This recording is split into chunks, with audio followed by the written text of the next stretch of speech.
¿Qué pasaría si te dijera que hubo un día, uno solo, que cambió para siempre el destino de España y del mundo? Un día en que el eco de los cascos y el choque de los aceros no solo rompió un reino, sino que puso fin a toda una era. Ese día fue el 19 de julio del 711, en las orillas del río Guadalete. Y aunque la historia de aquel combate sigue envuelta en brumas de misterio, lo que allí sucedió fue, sin duda, la batalla más importante de toda la Edad Media peninsular, y que quizá marcó más que ninguna otra la historia de Occidente. Porque el verdadero final del mundo clásico no llegó con la caída de Roma, sino cuando el Mare Nostrum, aquel mar que había unido Oriente y Occidente, se transformó en una frontera mortal entre Islam y cristiandad.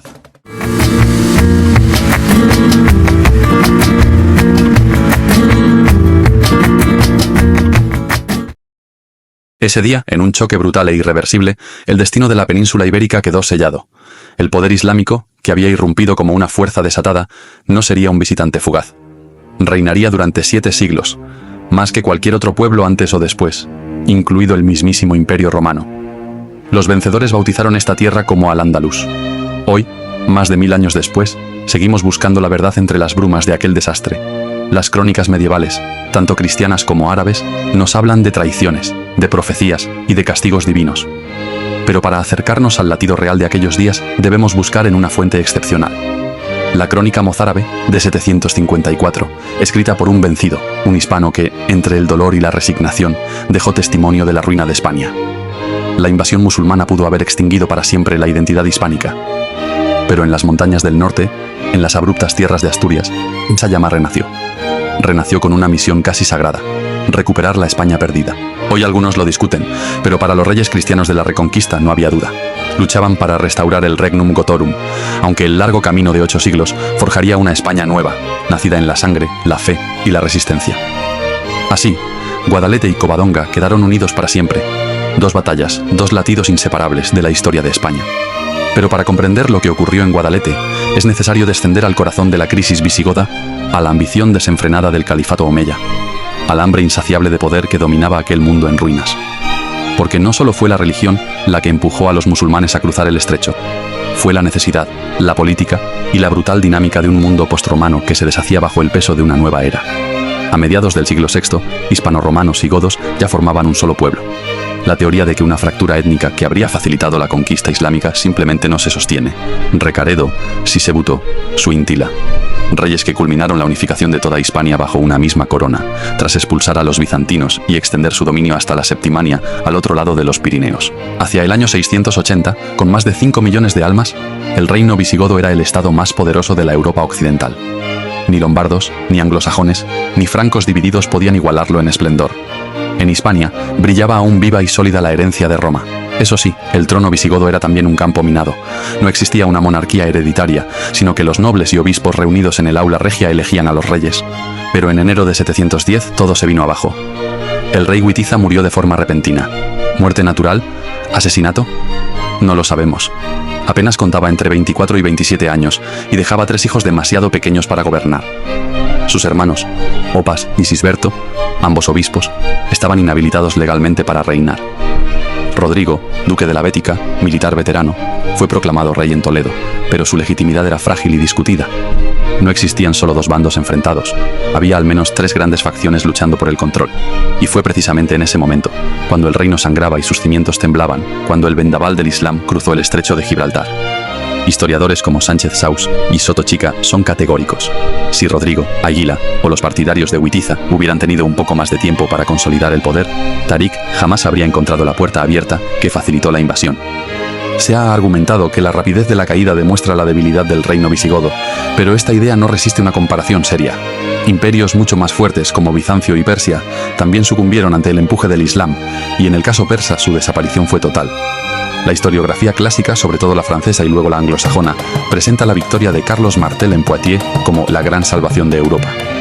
Según esa narrativa, si Martel no hubiera detenido a Abd al-Rahman al-Ghafiqi, el Islam habría inundado Europa.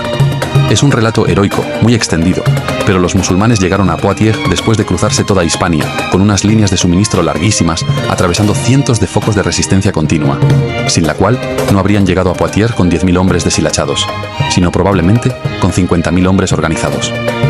Y ahí sí que Martel no habría tenido ninguna oportunidad. Sin olvidar que no era un ejército de conquista formal.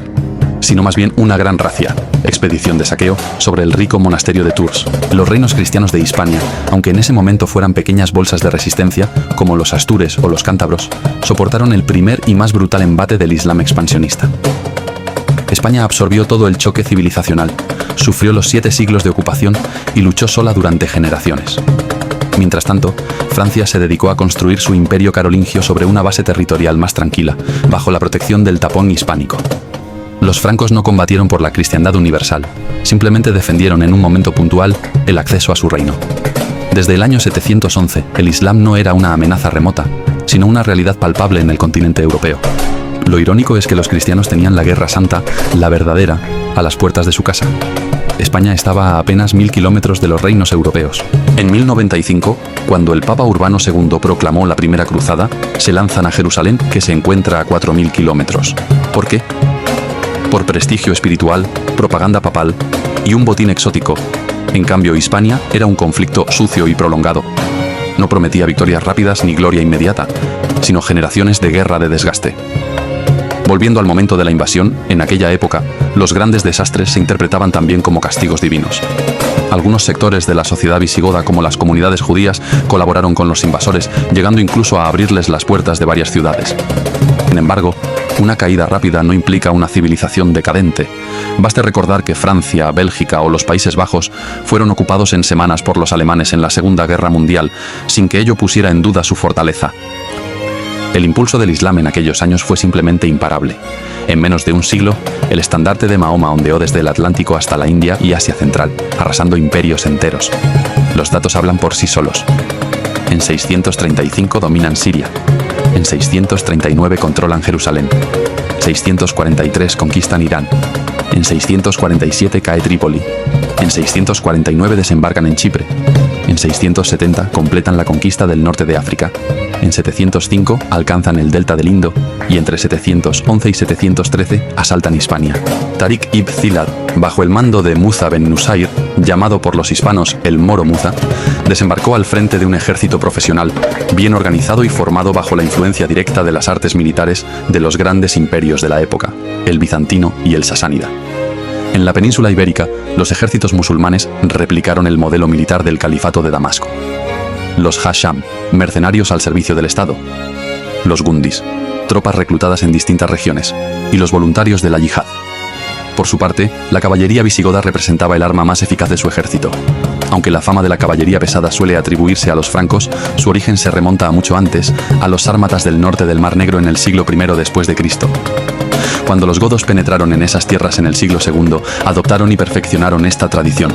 Jinetes acorazados, protegidos con cotas de malla, yelmos segmentados, armados con largas lanzas, espadas, jabalinas, y más tarde, también con arcos compuestos de influencia bizantina. A finales del siglo VII, la caballería goda era ya una fuerza altamente versátil y devastadora, capaz tanto de cargar frontalmente contra tropas montadas e infantería, como de ejecutar rápidas maniobras de hostigamiento, como señala Sotochica. El sistema defensivo visigodo se organizaba en 3 niveles: guarniciones permanentes, ejércitos regionales movilizados por los duques y un contingente de tropas montadas en Toledo, listo para intervenir donde más hiciera falta. Sin embargo, las distancias, las divisiones internas y la fragilidad de las fronteras norte y sur hacían imposible defender todos los frentes a la vez. Cuando el golpe llegó, fue devastador. En 711, don Rodrigo se hallaba en Pamplona sofocando una rebelión vascona, pero mientras combatía en el norte, la noticia fatal llegó del sur. Tariq ibn Ziyad había cruzado el estrecho de Gibraltar al frente de un ejército enviado por Muza. El momento había sido elegido con precisión quirúrgica. Don Rodrigo, atrapado en su campaña y con el reino dividido, apenas podía reunir un ejército para detener aquella marea que ya se cernía sobre Hispania. La batalla decisiva se libró cerca del Guadalete. El ejército de Tariq estaba formado por los mucatilas, que eran soldados profesionales árabes, egipcios y afaricas. Eran lanceros en orden cerrado, una infantería de primera línea pagada por el califa que incluía arqueros con arcos de 2 metros de envergadura. A estos se les sumaban 10.000 hombres provenientes de contingentes tribales, bereberes de Marruecos. Antes del enfrentamiento, Muza envió refuerzos que duplicaron el tamaño del ejército musulmán. El papel de don Julián, el gobernador de Ceuta, añade otro nivel de complejidad a esta historia.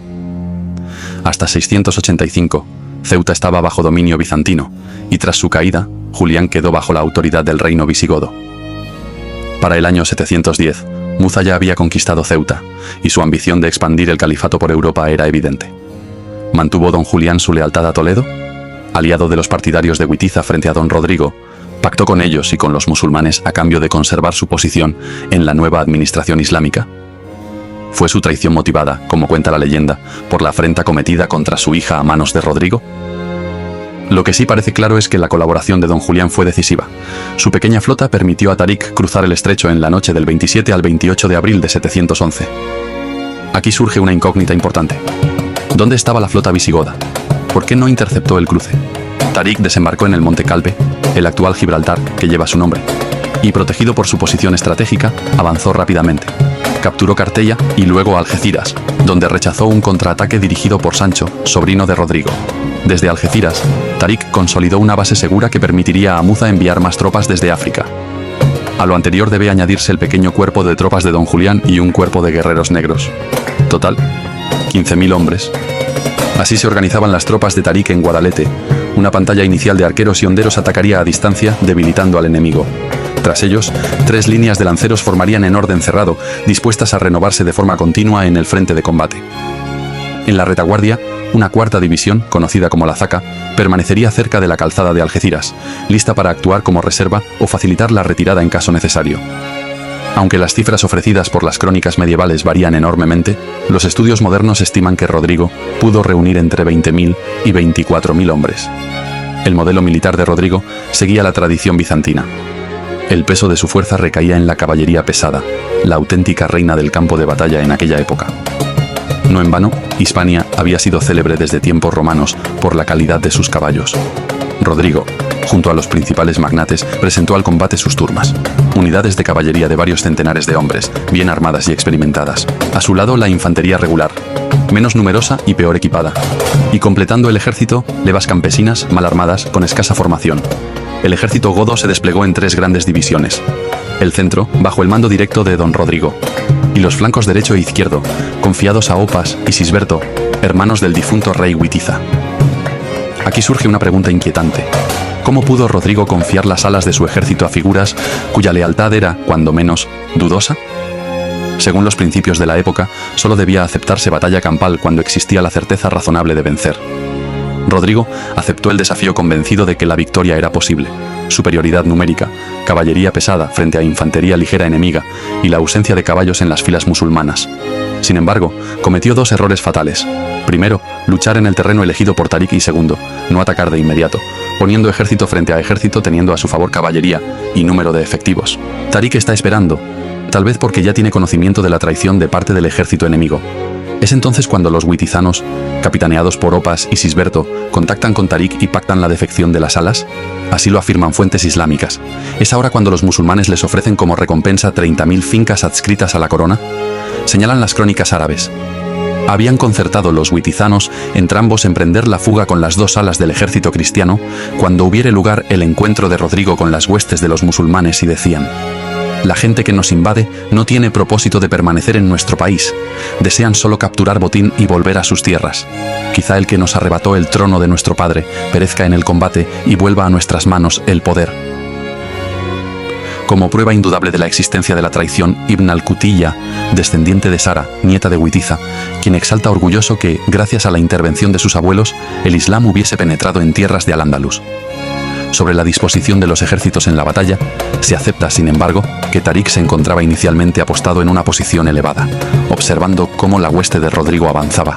Cuando tuvo a la vista a sus enemigos, ordenó a su infantería abandonar las alturas y desplegarse en el llano, donde el terreno, protegido por la montaña a su espalda, ofrecía una ventaja clara. Los cristianos no podrían maniobrar para flanquearlo.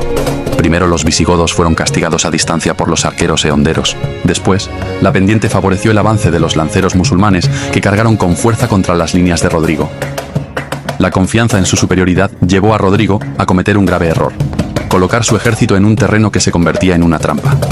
La hueste visigoda quedó encajada entre el frente musulmán, la laguna de la Janda a un lado y el cauce del Almodóvar y sus afluentes al otro. Un auténtico embudo que limitaba sus movimientos y condenaba cualquier posibilidad de maniobra. Fue en ese momento crucial cuando se consumó la traición.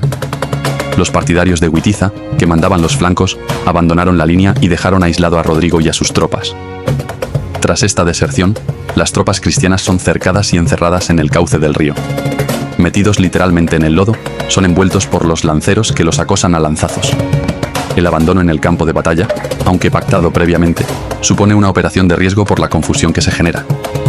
La crónica mozárabe dice que muchos de los traidores murieron en la batalla, porque los moros no hacían distinciones. En pocas horas, aquel gran ejército visigodo quedó reducido a un campo de cadáveres y armaduras rotas. No hubo una espantada. El centro del ejército visigodo, unos 3.000 jinetes y 6.000 infantes, no dio la batalla por perdida, y las fuentes musulmanas apuntan incluso que, aún así, la victoria no estuvo clara. En 3 días de duro combate, del 18 al 20 de julio, los cristianos pelearon con arrojo, pero los bereberes, con ataques rápidos y letales, acabarían diezmando y derrotando a las rodeadas fuerzas leales al monarca.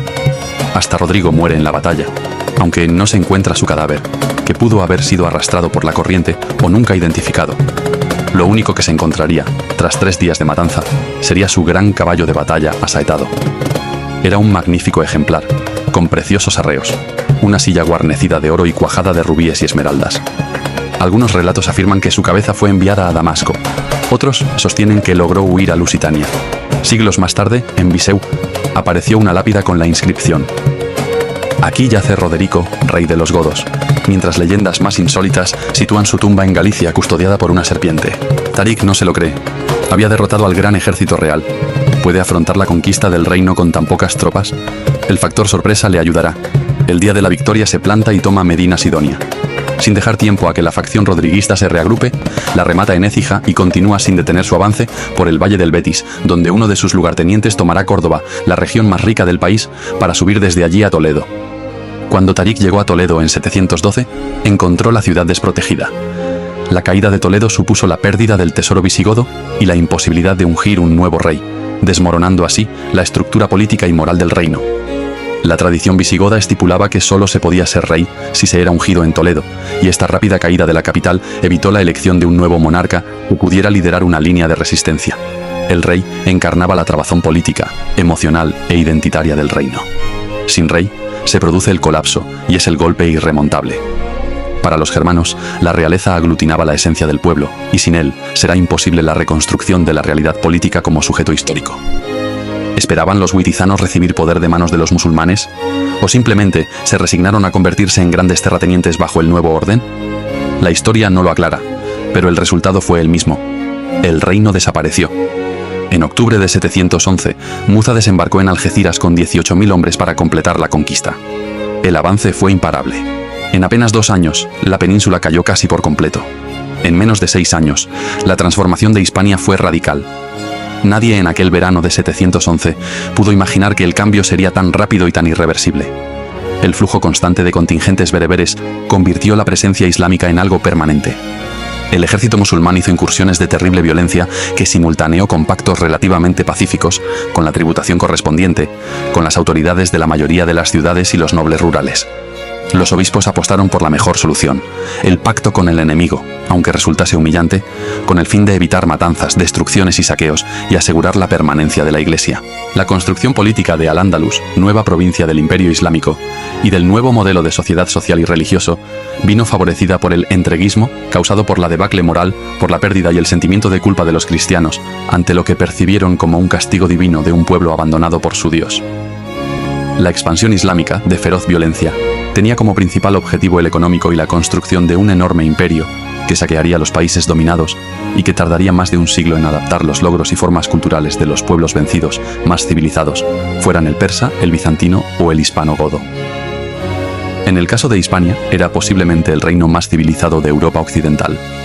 La magnificencia que alcanzarían más tarde el Emirato y el Califato de Córdoba ha creado el espejismo de que los musulmanes llegaban con una civilización superior, cuando se trataba de guerreros del desierto y de las montañas del Atlas, tan bárbaros o más que los suevos, vándalos y alanos de muy pocos siglos atrás. Apenas 10 años después de la batalla de Guadalete, en los escarpados montes de la costa cantábrica, germinó una rebelión que cambiaría el curso de la historia.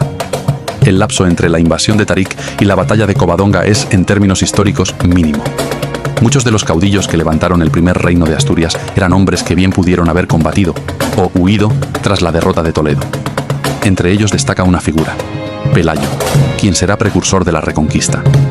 Según la tradición, podría haber sido uno de los supervivientes de la batalla de Guadalete. Él liderará al grupo de rebeldes godos que se refugiarán en las montañas cantábricas, y con la ayuda de la población local, cristiana y romanizada, conseguirán crear un reino independiente. Sea quien fuere, no se puede dudar de su historicidad ni de la batalla de Covadonga, aunque fuera solo una pequeña, pero victoriosa, escaramuza contra los musulmanes. Y es que su importancia no radica en su existencia, sino en su conversión mítica en el hecho fundacional de la nación, en la batalla por antonomasia. Fuese o no fuese así, lo crucial es que los cristianos, siglos más tarde, así lo percibieron y actuaron en consecuencia. Pocos, mal armados, sin posibilidad de refuerzos ni de ser ayudados, se enfrentaban a un enemigo infinitamente superior y que había arrasado su país. Pactar hubiese sido lo más sensato. Por ello, la historia de Pelayo y de las decenas o centenares de hombres que combatieron a su lado no puede explicarse solo como una rebeldía. Durante siglos, ese pequeño grupo de cristianos hará de muro frente a la irrupción del Imperio Islámico en una Europa de fragmentados reinos cristianos.